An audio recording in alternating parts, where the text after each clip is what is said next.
Hello students, कैसे हैं। हम लोग पढ़ रहे थे डायरेक्ट एंड इनडायरेक्ट और हम लोगों का चैनल है जीके एंड इंग्लिश के लिए बाय आरबी सर के द्वारा। ओके, तो हम लोग पढ़ रहे थे narration, direct and indirect speech. और डायरेक्ट एंड इनडायरेक्ट स्पीच को हम लोग क्या कहते हैं, नरेशन, जिसमें हम लोग सिंपल सेंटेंस सीख रहे थे कि अगर रिपोर्टेड स्पीच असर्टिव सेंटेंस होगा तो इनडायरेक्ट में हम लोग कैसे उसे लिखेंगे, इस पर हम लोग डिस्कस कर रहे थे। और अब यहाँ पर ध्यान देना है कि कुछ ऐसे भी डायरेक्ट में वर्ड आते हैं जो रिपोर्टेड स्पीच में वो वर्ड होते हैं और उन्हें इनडायरेक्ट में लिखते समय चेंज कर देते हैं। ये चेंजिंग क्यों होता है? क्योंकि जो टेंस जब बदलता है तो उसके अर्थ में नज़दीकी दिखाने के लिए इन्हें बदल देते हैं। तो जैसे कि टुडे को दैट डे में बदल देते हैं, टू नाइट को दैट नाइट में बदल देते हैं, कम को गो में बदल देते हैं, दिस को दैट में, दीज को दोज में, हियर को दियर में, हेंस को देंस में, नाउ को देन में, टुमारो को द नेक्स्ट डे में और यस्टरडे को द प्रीवियस डे में, 10 को सो में, द नेक्स्ट डे को द डे बिफोर में बदल देते हैं। ओके, अब हम लोग चर्चा करते हैं एग्जाम्पल लेकर के कि टेंस का परिवर्तन कैसे होगा, उनका भी चार्ट हम लोग देखते हैं। तो देखिए विद्यार्थियों, ध्यान दीजिए स्टूडेंट्स कि अगर रिपोर्टेड स्पीच को ध्यान देना है, असर्टिव सेंटेंस चल रहा है और रिपोर्टिंग वर्ब अगर पास्ट टेंस में है, रिपोर्टिंग वर्ब अगर पास्ट टेंस में है तो रिपोर्टेड स्पीच के टेंस में परिवर्तन हो जाएगा। वो कैसे होगा? अगर reported speech present indefinite tense में है तो वो पास्ट इंडेफिनिट टेंस में चेंज होगा, प्रेजेंट कंटीन्यूअस टेंस में तो पास्ट कंटीन्यूअस टेंस में चेंज होगा, प्रेजेंट परफेक्ट टेंस में है तो पास्ट परफेक्ट टेंस में चेंज होगा, प्रेजेंट परफेक्ट कंटीन्यूअस टेंस में है तो पास्ट परफेक्ट कंटीन्यूअस टेंस में चेंज होगा, पास्ट इंडेफिनिट टेंस में है तो पास्ट परफेक्ट टेंस में चेंज होगा, अगर पास्ट कंटीन्यूअस टेंस में है तो पास्ट परफेक्ट कंटीन्यूअस टेंस में चेंज होगा। और ये भी ध्यान देना है कि अगर पास्ट परफेक्ट टेंस में रिपोर्टेड स्पीच दिया हुआ है तो उसमें कोई परिवर्तन नहीं होगा, वैसे लिख दिया जाएगा। पास्ट परफेक्ट कंटीन्यूअस टेंस में है तो वो भी वैसे लिख दिया जाएगा, उसमें कोई परिवर्तन नहीं होगा। लेकिन एक चीज़ और ध्यान देना है, ध्यान यह देना है कि अगर फ्यूचर में shall, will, can, could, may, might ऐसे मॉडल वर्ब्स आए हुए हैं तो उनका पास्ट रूप लिख देते हैं। जैसे शैल का पास्ट रूप शुड और विल का वुड, कैन का कुड और मे का माइट में बदल देते हैं। लेकिन इनके साथ ध्यान देना है कि जो वर्ब आएगा मेन वर्ब, वो मेन वर्ब का फर्स्ट फॉर्म ही है तो फर्स्ट फॉर्म रहेगा, उसमें कोई परिवर्तन नहीं होगा, ये फर्स्ट फॉर्म ही रहेगा। तो हेलो गाइस, ये ध्यान देना है कि टेंस का परिवर्तन ऐसे करते रहना है और इस चार्ट को आप लोग ध्यान से देख लेंगे।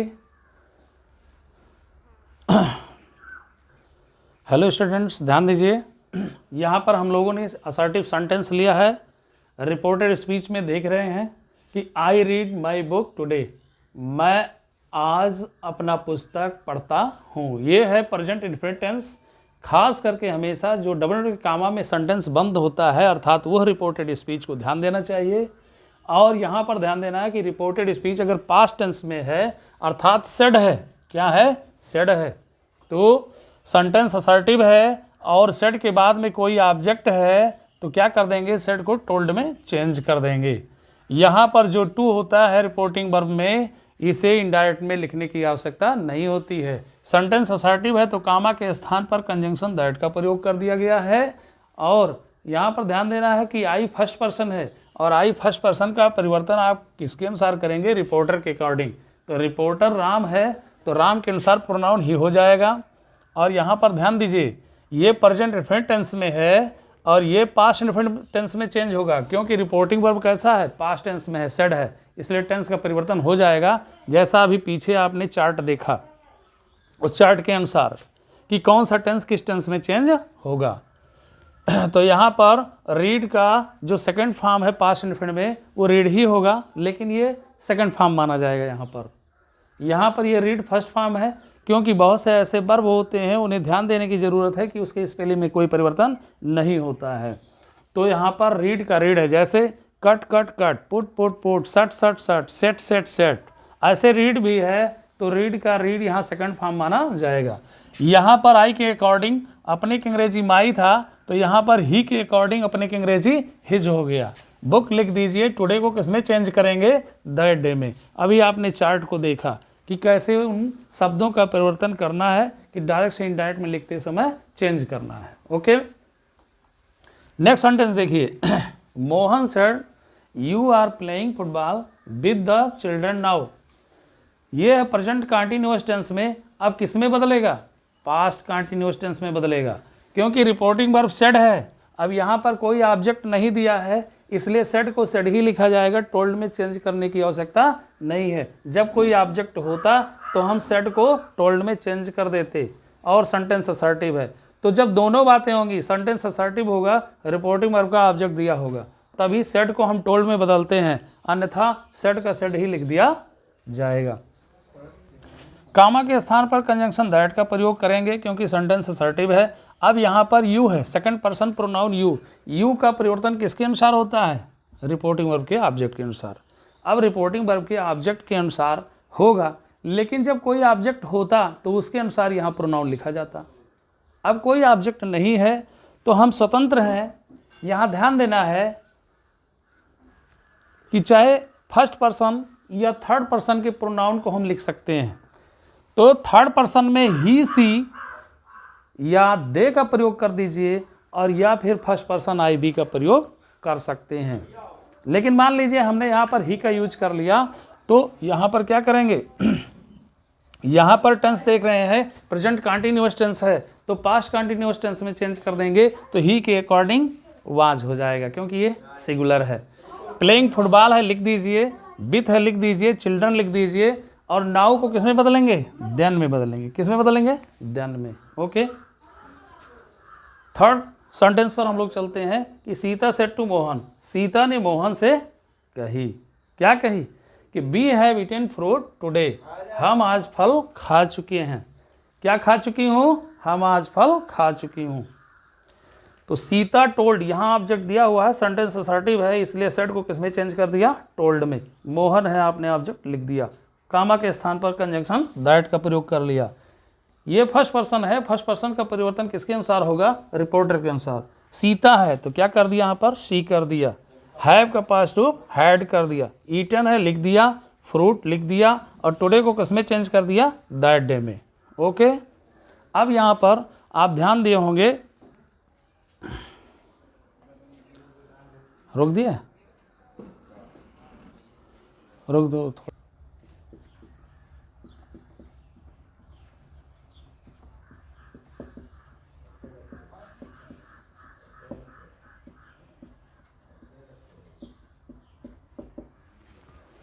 ध्यान दीजिए, रिपोर्टिंग में the teacher said to the students. गुरु जी ने विद्यार्थियों से कहा, क्या कहा,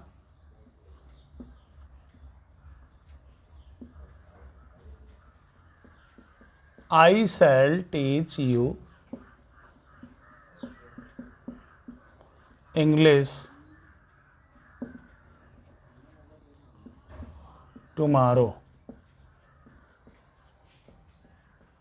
ये सेंटेंस ध्यान दीजिए, डायरेक्ट स्पीच है कि the teacher said to the students. गुरुजी ने विद्यार्थियों से कहा कि I shall teach you English tomorrow. मैं कल आपको अंग्रेजी, आप लोगों को कल मैं अंग्रेजी पढ़ाऊंगा। ये देखिए यहाँ पर शैल है, और क्रिया का फर्स्ट फॉर्म टीच है, फ्यूचर इंडिफिनिट टेंस है, और रिपोर्टेड स्पीच देख रहे हैं कि ये है पास्ट टेंस में है, सेड लिखा हुआ है। अब इन डायरेक्ट में इसे चेंज करेंगे,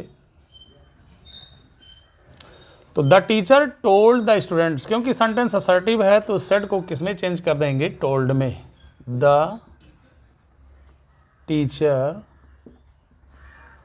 टोल्ड द स्टूडेंट्स, कॉमा के स्थान पर दैट का प्रयोग करेंगे, सेंटेंस असर्टिव है। और उसके बाद यहाँ पर फर्स्ट पर्सन आई है, फर्स्ट पर्सन का परिवर्तन रिपोर्टर के अनुसार, रिपोर्टर टीचर है, टीचर कॉमन नाउन है, तो कॉमन नाउन है इसलिए क्या करेंगे, ही ऑब्लिक सी का प्रयोग कर देंगे प्रोनाउन आई के स्थान पर। अब यहाँ आई के अकॉर्डिंग शैल था, तो ही और सी के अकॉर्डिंग क्या हो जाएगा, विल, और विल का पास्ट रूप वुड, तो इसलिए यहाँ पर वुड कर देंगे। क्रिया में कोई परिवर्तन नहीं होगा, क्योंकि हमने अभी चार्ट में समझाया था कि अगर शैल का शुड, बिल का वुड, कैन का कुड, मे का माइट होता है तो क्रिया में कोई परिवर्तन नहीं होगा, जो फॉर्म लिखा होगा वही फॉर्म यूज करेंगे। टीच है, लिख दीजिए। यहाँ पर यू सेकंड पर्सन है, इसका परिवर्तन ऑब्जेक्ट के अनुसार होगा। ऑब्जेक्ट क्या दिया गया है, द स्टूडेंट्स, तो द स्टूडेंट्स दिया गया है, प्लूरल है, इसलिए क्या कर देंगे यहाँ पर ऑब्जेक्ट के रूप में देम। इंग्लिश है, लिख दीजिए। टुमारो को बदलते हैं द नेक्स्ट डे में, लिख दीजिए, फुल स्टॉप कर दीजिए, सेंटेंस असर्टिव हो गया, इनडायरेक्ट स्पीच बन गया। समझ में आ गया होगा। हेलो गाइस, प्यारे विद्यार्थियों, यदि ये वीडियो आप सभी को समझ में आ रहा है तो लाइक, शेयर एंड सब्सक्राइब ज़रूर करें, और हम आपको ऐसे डायरेक्ट एंड इनडायरेक्ट के सारे पार्ट, सारे रूल्स हम आपको समझाते रहेंगे स्थिरतापूर्वक, और इसको देखने का लुत्फ़ उठाइए और खूब बढ़िया से सीखिए, जिससे 9 to इंटरमीडिएट तक के जितने भी स्टूडेंट्स हैं वो बढ़िया से डायरेक्ट एंड इनडायरेक्ट सीख सकें। Okay, thanks.